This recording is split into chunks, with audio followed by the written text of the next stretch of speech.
Olá, eu sou o Thiago Santos e hoje eu tô com o livro que vai ser, entre aspas, a base para falar sobre esse vídeo, que é Sapiens, Uma Breve História da Humanidade, do Yuval Noah Harari, né? Cara, esse livro aqui, sem sombra de dúvidas, é um dos meus favoritos. Eu não li ele todo, mas eu já ouvi o audiolivro, né? Mais de uma vez, inclusive. Faz tempo que eu escutei. Então, assim, muitos conceitos meio que já se perderam, tá? A última vez que eu ouvi o audiolivro estava no meio da pandemia ainda. Então, tem muitos conceitos que eu já não lembro mais sobre esse livro, só que eu lembro dos principais, né? Esse livro ele fala sobre muita coisa, história, biologia, geografia, ciências.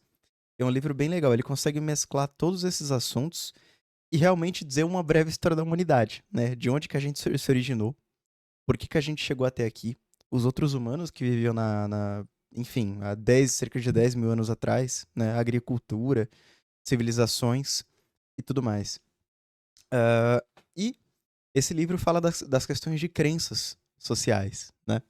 E nesse vídeo aqui, eu queria dizer eu queria falar, na verdade, sobre sociedade, né, no geral. Sabe, Sapiens, ele leva um conceito bem interessante que é o seguinte. Um dos dons do ser humano e um dos motivos da gente ser tão sociável, porque a gente é uma espécie muito sociável, né? A gente se comunica muito. É justamente a fofoca, né? Então a gente se comunica com outros humanos e a gente confia em outros humanos. É uma relação de confiança, né? Segundo Sapiens, se eu não me engano, existe um limite para o número de seres humanos que você pode confiar, que você consegue confiar. Acima disso, você já não consegue ter controle de quem que você pode confiar, quem que você não pode confiar.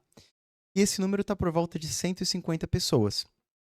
Ou seja, uma família, um grupo de 150 humanos, ainda é um grupo aceitável, que você saiba as pessoas que você pode confiar, as pessoas que você não pode.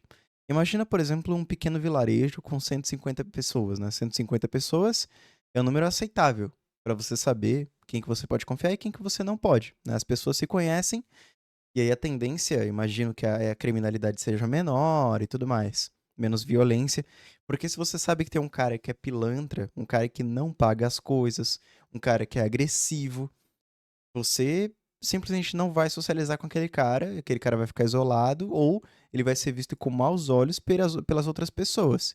Então, para que esse ser humano seja aceito socialmente, ele precisa eh, ele precisa se portar bem para que esse grupo entenda esse ser humano, né? Entenda esse ser humano e acolha ele faça parte do grupo, né? Só que, se você reparar bem, a sociedade ela tem muito mais gente do que 150 pessoas. Tem milhares de pessoas, bilhões de pessoas no mundo. Claro, a gente não tem que conviver com bilhões de pessoas, né? Existem bilhões de pessoas, né? Mas você não tem que conviver com elas. Quantas pessoas existem no mundo hoje em dia? Deixa eu dar uma pesquisada. Pessoas no mundo hoje. Deixa eu ver quantas são aqui. Ah, a população mundial está próxima ou acima de 8 bilhões de pessoas, né? E a maioria dessas pessoas ou está na China ou na Índia. Mas enfim.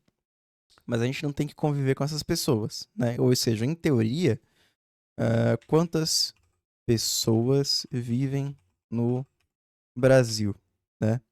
Ó, 213 milhões de pessoas esse ano. 213 milhões de pessoas. Só que ainda é menos. Assim, você não conhece essas 213 milhões. Muito menos as 8 bilhões, né?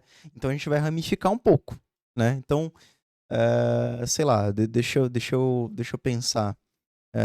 Quantas pessoas vivem em São Paulo?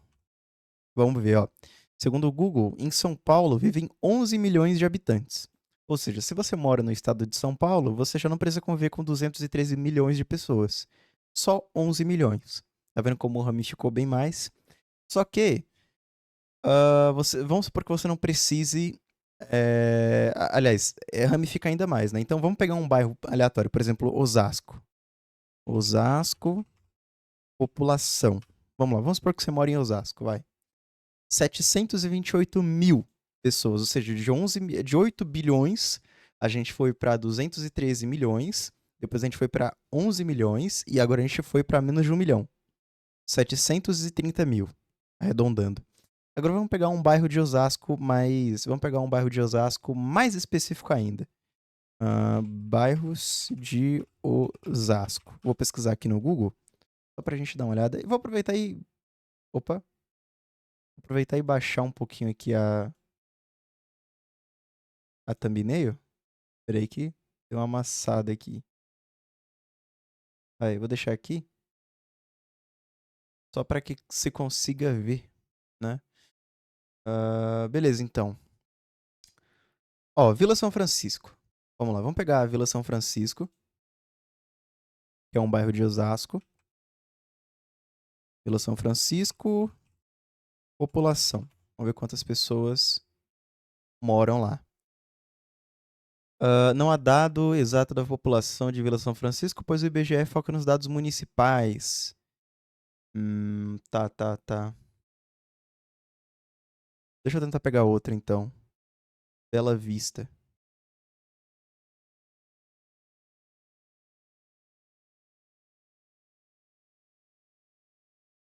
Ó, Bela Vista. Distrito de São Paulo era 60 mil, né? Ou seja, então tá, em Bela Vista moram 60 mil pessoas, em média, né? Ou seja, a gente ramificou pra caramba, né? De 8 bilhões, a gente foi para 213 milhões, depois a gente foi para 11 milhões, depois a gente foi para 700 mil, depois a gente foi para 60 mil.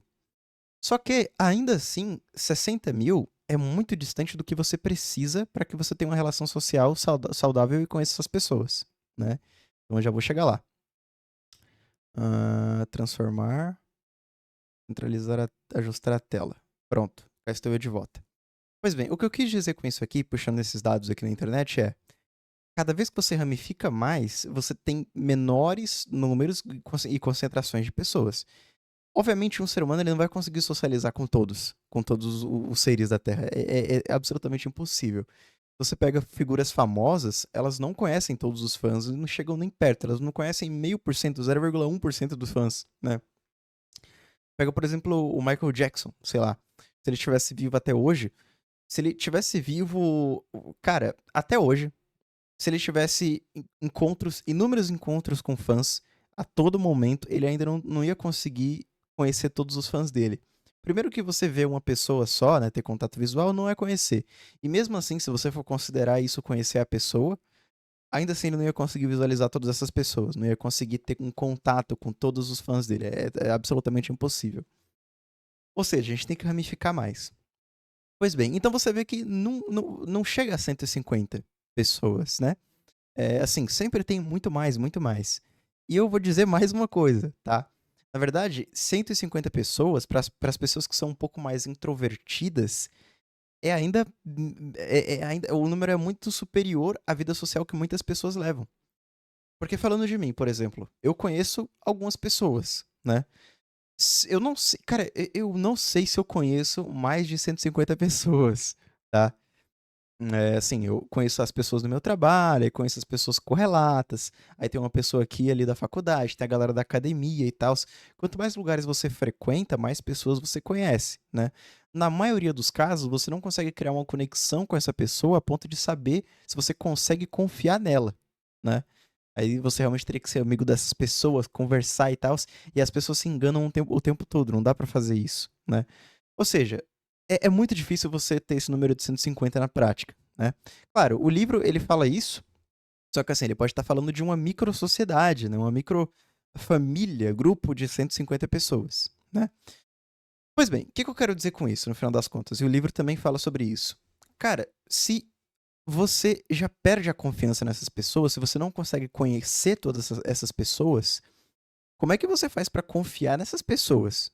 Assim, como é que você sai de casa, deixa a porta, sei lá, você tranca a porta, mas como é que você tem certeza que sua casa não vai ser arrombada e você vai ser roubado?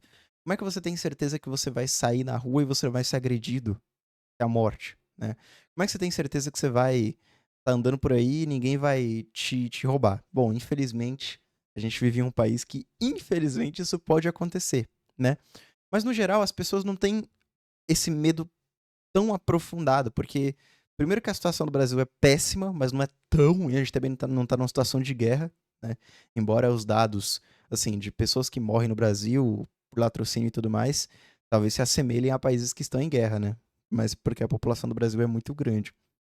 A violência aqui também é muito grande, mas o que eu quero dizer com isso é o seguinte: no geral, se você for pegar no geral, isso não acontece, né? Então, assim, você tá andando na rua, no seu bairro, tá andando ali, cara, se você tá vivo até hoje, sei lá, 30 anos de idade, você não tá morto. Sinal de que você andou por tudo isso e ninguém nunca te matou.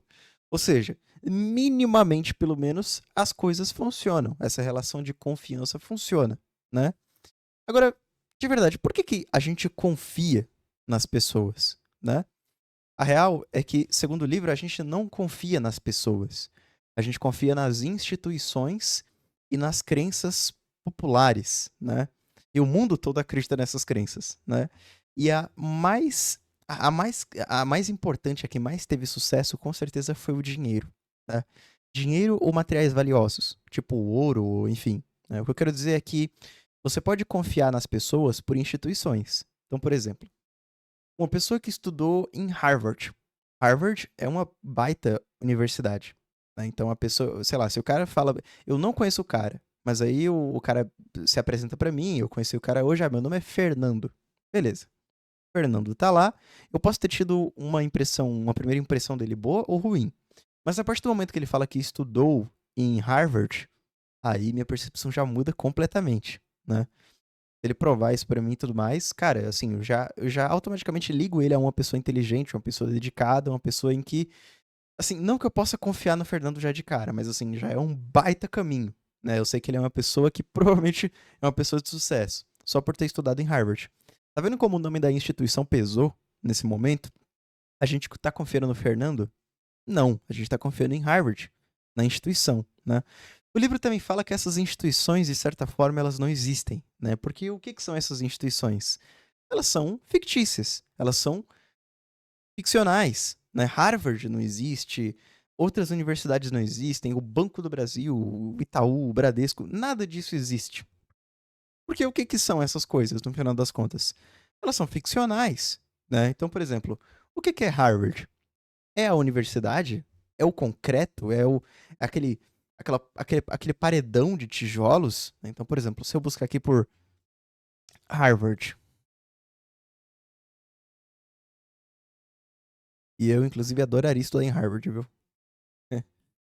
Não é impossível, né? Se, teoricamente, Harvard é uma faculdade uma universidade que tem bolsa, por que que eu não posso estudar e ir pra lá, né? Mas, enfim, acho que eu não tenho essa capacidade, não.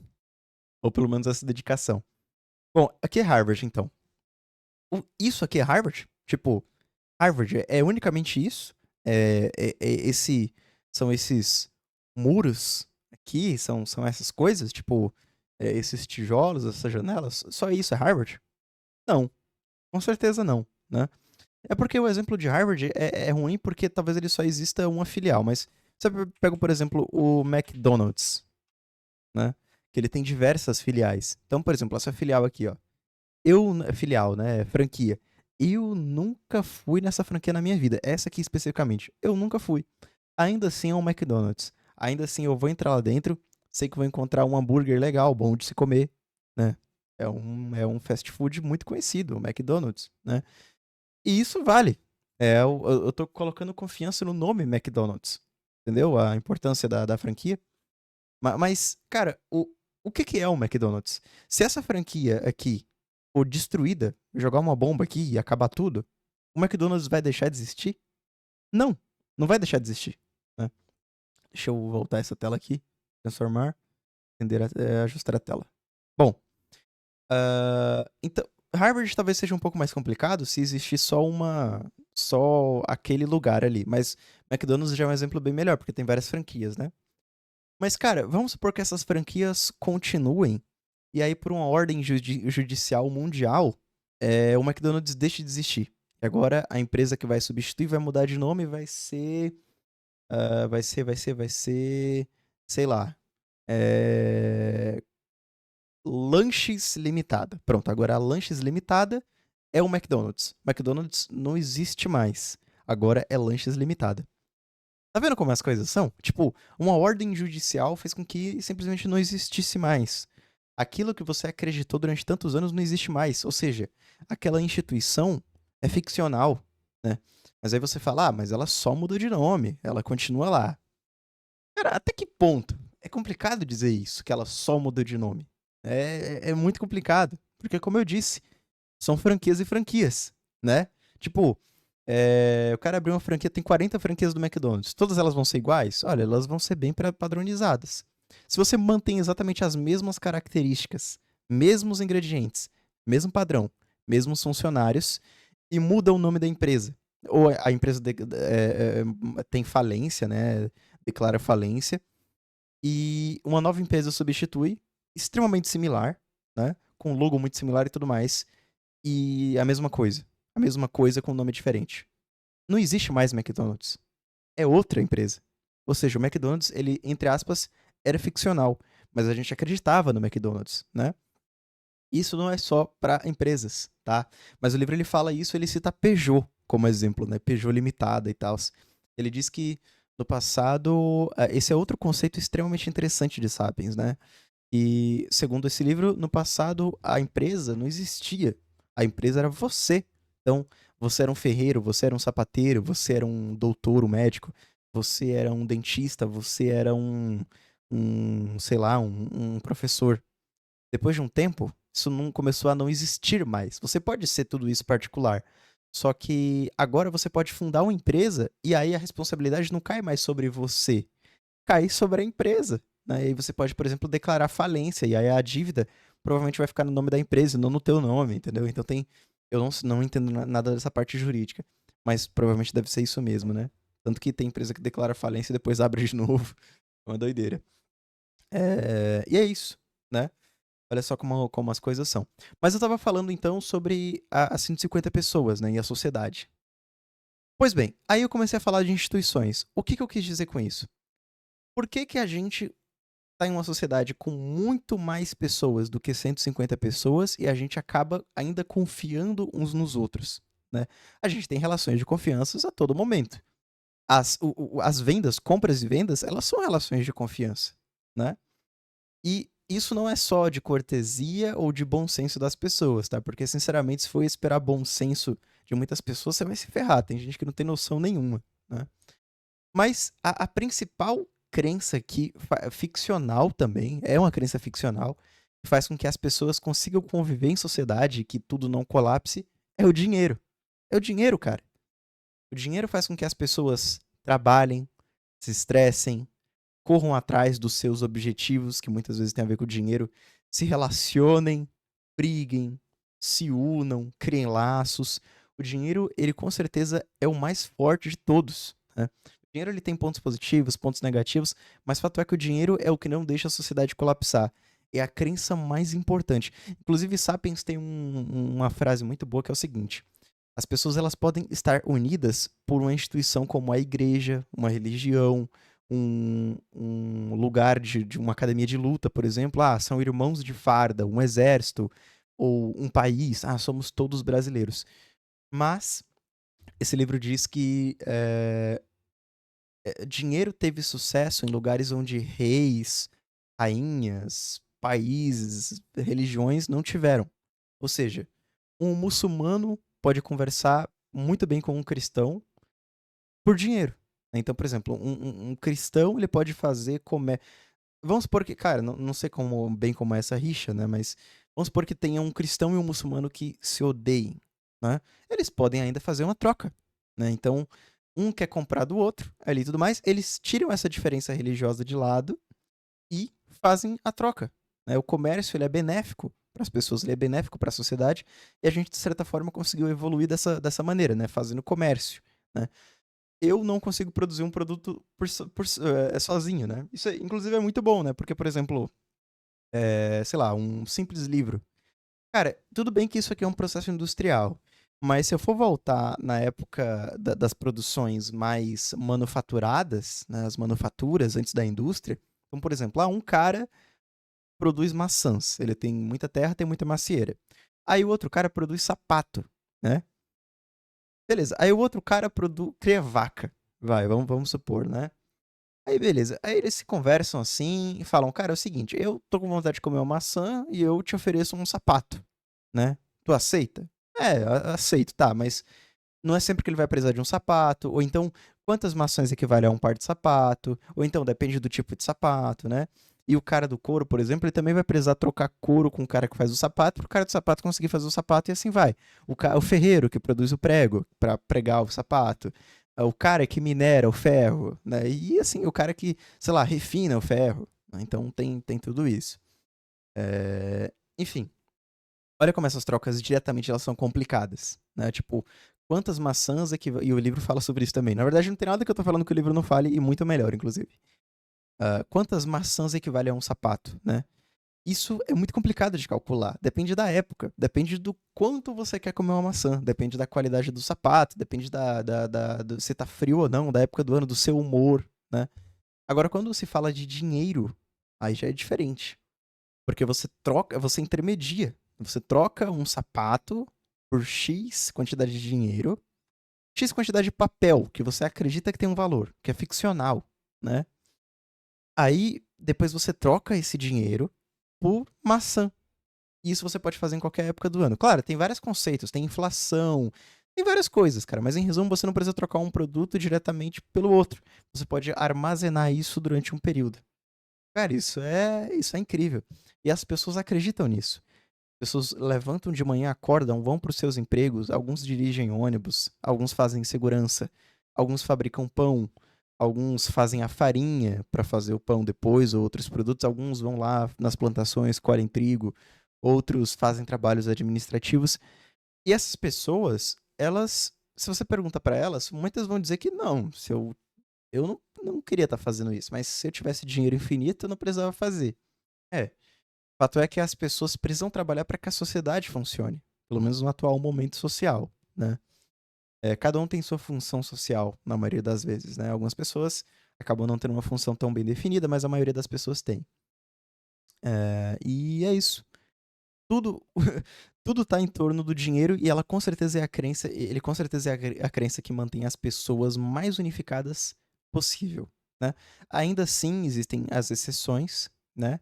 Mas o dinheiro com certeza é o que deixa as pessoas unidas. Ou seja, voltando lá no começo do vídeo, das 150 pessoas, né, que o livro fala que é o grupo que você precisa ali, que você até o limite de estabelecer confiança. Se você passa desse número, você precisa já acreditar em alguma coisa, como é o caso do dinheiro, para que você confie nas pessoas, né? Ainda assim tem suas falhas, claro, mas é assim que funciona. Isso é um dos conceitos mais incríveis de que eu aprendi em Sapiens, cara. Esse livro é muito bom, ele tem vários conceitos bacanas, né? Nesse vídeo eu falei de 3 deles, né? Mas, cara, ele de verdade, eu tenho que ouvir esse livro de novo, de tão bom que ele é. E é isso. Acho que eu vou encerrar isso por aqui. Esse livro é fenomenal. Acho que eu vou reouvir o audiolivro em algum momento da minha vida breve. E é isso aí. Tchau, tchau.